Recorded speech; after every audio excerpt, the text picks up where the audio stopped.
जय श्री कृष्ण। संगति का हमारे जीवन पर बहुत अलग ही प्रभाव आता है। जैसी संगति होती है वैसे हम होते चले जाते हैं। इसीलिए कहते हैं कि जीवन में संगति हमेशा सोच समझकर और अच्छी रखनी चाहिए। शेर के साथ रहेंगे तो हमेशा संघर्ष करना सीखेंगे। अपनी चीजों के लिए आप हमेशा बलपूर्वक लड़ना सीखेंगे। और गधे के साथ रहेंगे तो आप जीवन में हमेशा सर झुकाकर परिस्थितियों के आगे झुकना सीखेंगे। आप पर डिपेंड करता है आप कैसी संगति चुनते हैं। जैसी आपकी संगति होगी आपके जीवन की धारा भी वैसी ही होगी। जय श्री कृष्ण। कैसे हैं, क्या चल रहा है जिंदगी में, जरूर बताइएगा। बहुत सारे लोग शादी ब्याह में बिजी हैं और बहुत सारे लोग इस समय अपने अपने काम को अलग तरीके से करने के लिए रेडी हो रहे हैं। नया साल आ रहा है और नए साल में बहुत कुछ हम अपने जीवन में बदलाव लाना चाहते हैं। जो गलतियां पिछले साल करी हैं वो अगले साल नहीं करेंगे। जो चीज़ें पिछले साल नहीं कर पाए उनके लिए अगले साल ज़रूर प्रयास करेंगे। लेकिन क्या आपने कभी ये काम किया है नए साल को आने से पहले? एक काम ना हर साल की शुरुआत में ज़रूर करना चाहिए। वैसे तो हम इस साल को नया साल मानते नहीं हैं क्योंकि हमारे हिंदुओं के हिसाब से हम अप्रैल में नवरात्रि में साल का परिवर्तन मानते हैं। लेकिन चलिए, जैसा देश वैसा भेष, जैसा लोग करते हैं वैसा हम भी कर लेते हैं। तो हम मान लेते हैं कि न्यू ईयर बनाया जाएगा। सारे लोग मनाते हैं तो हम क्यों पीछे हटे, हम भी मना लेते हैं। अब हमें क्या करना होता है? पिछले साल की ऐसी 10 चीजें जो कहीं ना कहीं हमें तकलीफ देकर गई, पैसे में, प्यार में, रिश्ते में, पढ़ाई में, काम में, कुछ तो ऐसी गलतियां हमने करी जिनका भुगतान हमें बहुत पीड़ादायक भुगतना पड़ा, जिसकी वजह से हमें किसी ना किसी तरह से दिक्कतें और परेशानियां आई। एक कॉपी में नोट डाउन कर लीजिए। कॉपी में लिखने के लिए क्यों कह रही हूँ? क्योंकि ये जो माइंड होता है ना, ये याद पता है कब करता है? जब हमारे साथ कुछ बुरा होता है तो हम याद करते हैं, अरे पहले भी ये बुरा हुआ था। सब अच्छा चल रहा होता है तो हम उस बुरे को याद करना नहीं चाहते। इसीलिए अपनी करी हुई गलतियों को एक कॉपी पर जरूर लिखिए और उसके आगे जरूर लिखिए कि नो। नो नो मतलब अब आप ये काम नहीं करेंगे। करके देखिए। आप माइंड को जब कमांड देंगे ना इस तरीके से, तो अगली बार जब आप ये गलती करने जा रहे होंगे आपका माइंड आपको अपने आप बोलेगा नो नो नो। और इस नो से आप सतर्क हो जाएंगे। समझे? जरूर करिएगा। चलिए, लेकिन आज का टॉपिक ये नहीं है। आज का टॉपिक ये है कि आपका प्यार अगर आपकी जिंदगी से चला गया है, आपके जीवन में प्यार नाम की कमी हो गई है, तो आपको अपने बेड पर बना लेना है ये एक चिन्ह और आपको अपने जीवन में बढ़ा लेना है प्यार को। चलिए जी, सबसे पहली बात तो ये कि मैं आपके बेड को लेकर कुछ चीज़ें आपको बता दूं। आपको पता है ना, रात को सोते समय हमारा सिर जो है वो दक्षिण दिशा में होना चाहिए। नहीं होता है तो हमारे दिमाग में नकारात्मक विचार बहुत आते हैं, जीवन में उलझनें बहुत रहती हैं, हमारे माइंड को सही कमांड नहीं मिल पाती और हमेशा हम कंफ्यूज्ड रहते हैं।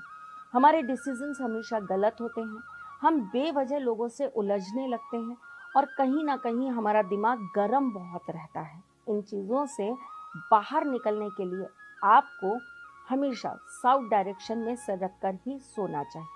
चलिए, दूसरी चीज़, आपके बेडरूम के अंदर जहां आप सोते हैं उसके आसपास किसी भी उग्र देवी देवता की फोटो आपको नहीं रखनी है। मैंने बहुत सारे लोगों को देखा है, हनुमान जी की फोटो रख लेते हैं, माँ काली की फोटो रख लेते हैं।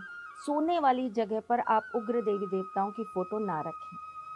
आप वहां पर किसी भी प्रकार का कोई भी हिंसक जानवर का चित्र ना रखें, जैसे कि शेर हो गया, जैसे कि गीदड़ हो गया, जैसे कि भेड़िया हो गया। किसी भी ऐसे जानवर का आप वहां पर चित्र ना लगाएं जो हिंसक है, जिनसे हिंसा पैदा होती है। कोई भी ऐसी तस्वीर ना लगाएं जिसमें युद्ध का दृश्य हो।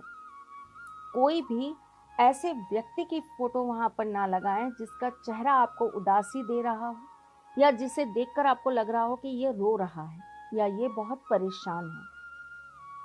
किसी रोते हुए बच्चे का चित्र ना लगाएं। ये सब चीज़ें मैं इसलिए बता रही हूँ क्योंकि रात को जब हम सोते हैं तो हमारा सबकॉन्शियस माइंड एक्टिव होता है।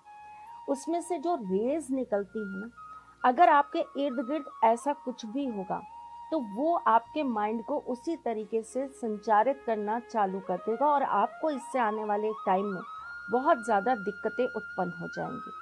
वैसे भी मनुष्य का जो शरीर होता है, इसकी सब कमांड उसकी माइंड से निकल कर आती हैं। इसीलिए अपने माइंड को हमेशा पॉजिटिव रखना चाहिए, स्वच्छ रखना चाहिए, अच्छी सोच और अच्छे सकारात्मक ऊर्जाओं से भरा रखना चाहिए ताकि आप हमेशा स्वस्थ रहें, खुश रहें और आपकी सक्सेस हमेशा आपके पास रहे।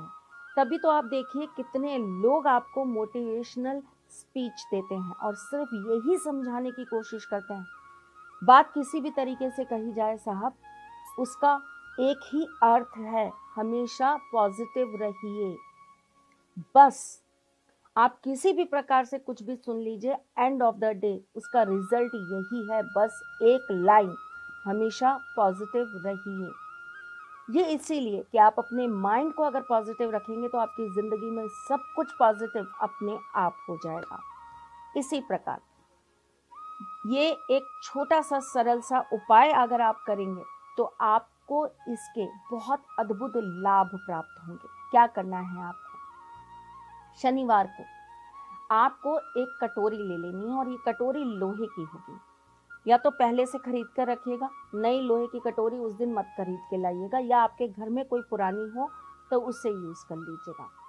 इसके अंदर आप एक सरसों के तेल का दीपक जलाइएगा, इसके ऊपर एक मिट्टी का दीपक रख दीजिएगा और इससे जो काजल बनेगा, इस काजल से आप अपने बेड के पीछे एक त्रिकोण बना लेंगे, ट्रायंगल, और उसके बीच में आप लिख देंगे ह्रीम। ह्रीम, HREEM, ह्रीम। इसको इंग्लिश में मत लिखिएगा, इसको हिंदी में ही लिखिएगा। लगाकर छोड़ देंगे। रात को सोने से पहले आप अपने लेफ्ट हैंड पर एक नंबर लिखेंगे। नंबर क्या है?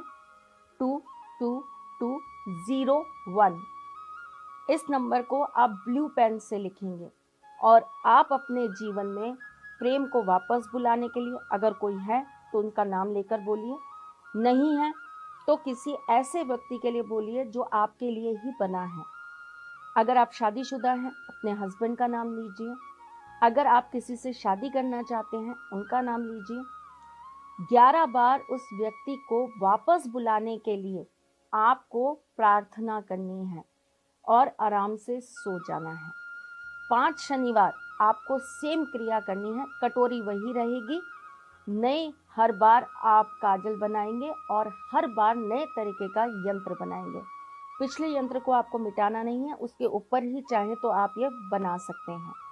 करके देखिए, छोटा सा सरल सा उपाय। जीवन में इससे जो भी परिवर्तन आए हमें ज़रूर बताइए। मैं फिर आऊँगी कुछ नया, कुछ अलग, कुछ अद्भुत लेकर। तब तक के लिए मुस्कुराते रहिएगा, रिश्तों में मजबूती बना के रखिएगा, प्यार देते रहिएगा, प्यार लेते रहिएगा, ख्याल रखिएगा अपना और उनका जिनसे आप प्यार करते हैं। मैं जल्द आपसे मिलने आऊँगी, तब तक के लिए राधे कृष्ण।